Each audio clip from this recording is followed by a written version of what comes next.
Saudações, investidor! Tudo bem com você? Você está no canal Aportando Conhecimento e no vídeo de hoje a gente vai falar de ações que pagam um dividend yield maior do que a taxa Selic, que está atualmente em 13,75%.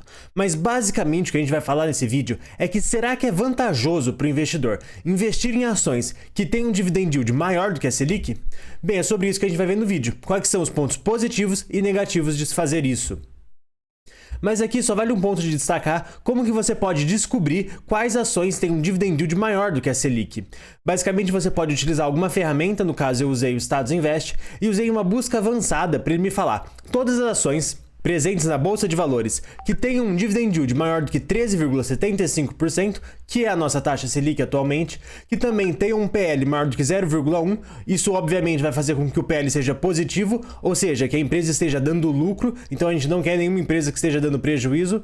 A gente também quer ter uma empresa que tenha uma liquidez diária das suas ações maior do que 5 milhões de reais. E o que é liquidez diária? Basicamente é o quanto as suas ações são compradas e vendidas. Se você somar todo esse valor tem que ser maior do que 5 milhões de reais para aparecer nesse filtro.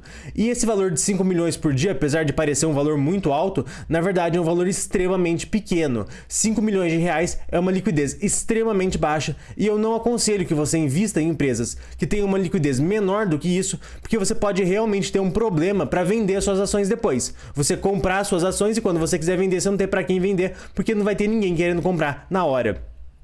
E a gente também buscou por empresas que tenham um valor de mercado de pelo menos 500 milhões de reais. Então a gente não quer nenhuma empresa muito pequena, é de 500 milhões para cima.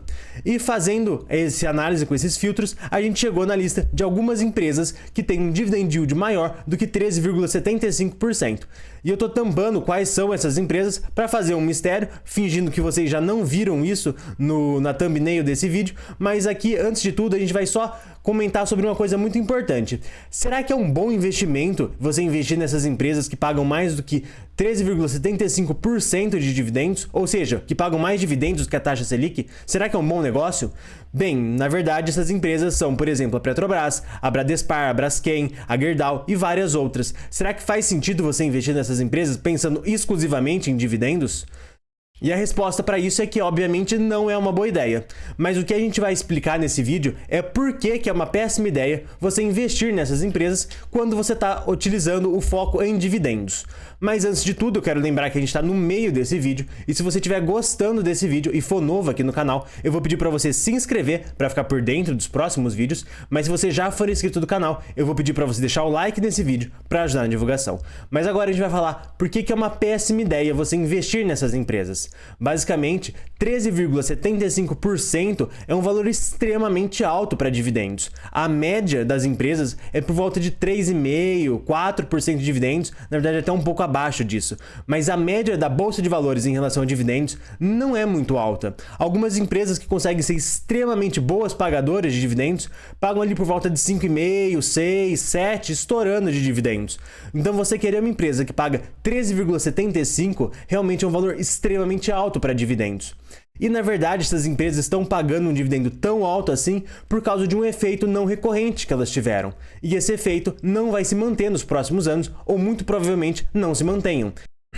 Então, apesar dessa lista dessas empresas terem pago 13,75% de dividendos nos últimos 12 meses, isso não significa que elas vão pagar esse mesmo valor nos próximos 12. Como a gente vai ver quando a gente vai citando empresa por empresa daquela lista que eu mostrei, você vê que na verdade a grande maioria com certeza não vai.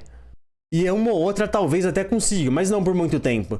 Então é muito importante o investidor ter essa noção que quando simplesmente ele abre uma ferramenta de um site, faz uma busca avançada por empresas que paguem altos dividendos, não necessariamente essas empresas vão ser boas e não necessariamente essas empresas vão continuar pagando dividendos tão altos assim ao longo do tempo. Pois bem, agora a gente vai pegar essa tabela que a gente conseguiu através do Status Invest e vamos comentando empresa por empresa para tentar determinar se os lucros que essas empresas estão tendo vão se manter ou não para os próximos anos. Porque se os lucros que essas empresas estão tendo se mantiverem para os próximos anos, talvez elas consigam manter esse patamar de dividendos.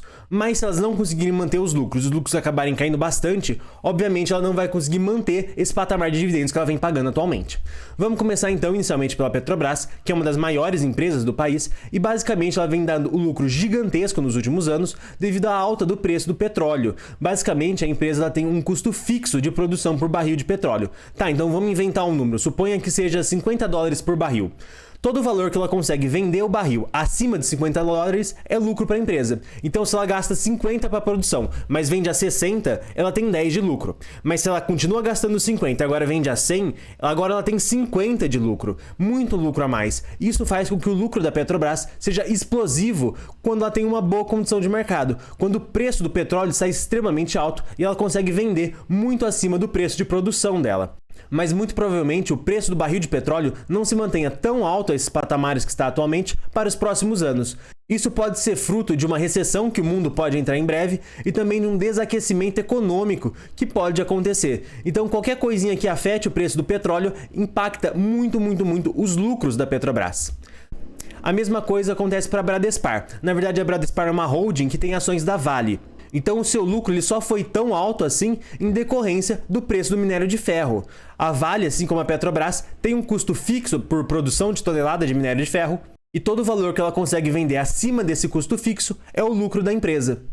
Então ela precisa que o preço do minério de ferro seja suficientemente alto para gerar um lucro considerável. E com a queda do minério de ferro, o lucro é extremamente afetado. Por isso que uma empresa como a Bradespar e como a Vale é extremamente dependente do preço do minério. Falando agora um pouquinho do setor de polímeros, tanto a Braskem como a Unipar, o que elas fazem é operar um spread entre o custo que elas conseguem vender os seus produtos e o custo que elas compram as suas matérias-primas. Quando a diferença de um para o outro é muito grande, o lucro dessas empresas é extremamente grande também. Mas quando essa diferença, quando esse spread é pequeno, o lucro acaba sendo pequeno.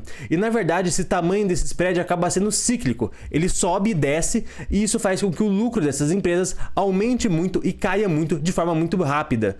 Então, nos últimos 2 anos, o lucro dessas duas empresas subiu muito devido a esse spread ter aumentado muito. Ou seja, o preço das suas matérias-primas estarem extremamente baratas e o preço dos produtos vendidos pelas empresas estarem extremamente caros. Isso fez com que o lucro dessas empresas seja extremamente elevado.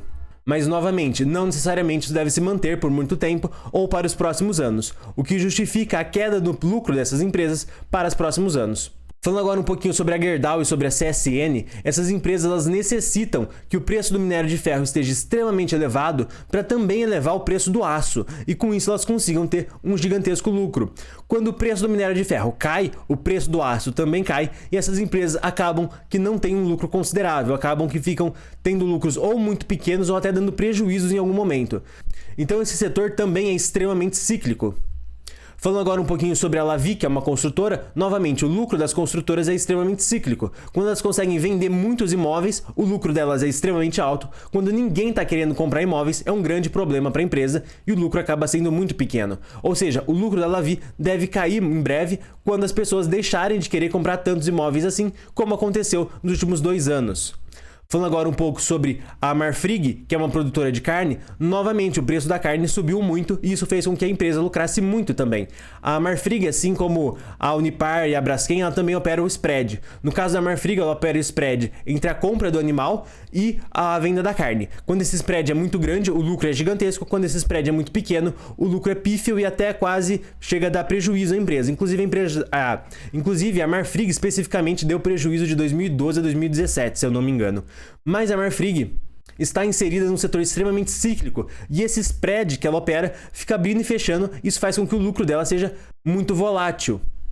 Falando agora sobre a Agro 3, ela conseguiu ter um lucro gigantesco porque ela conseguiu vender várias fazendas que valorizaram muito nos últimos anos e talvez isso não aconteça nos próximos anos. Ou seja, não é todo ano que ela vai conseguir vender várias fazendas a um preço muito interessante. Por isso que o lucro da Agro 3 pode cair muito nos próximos anos.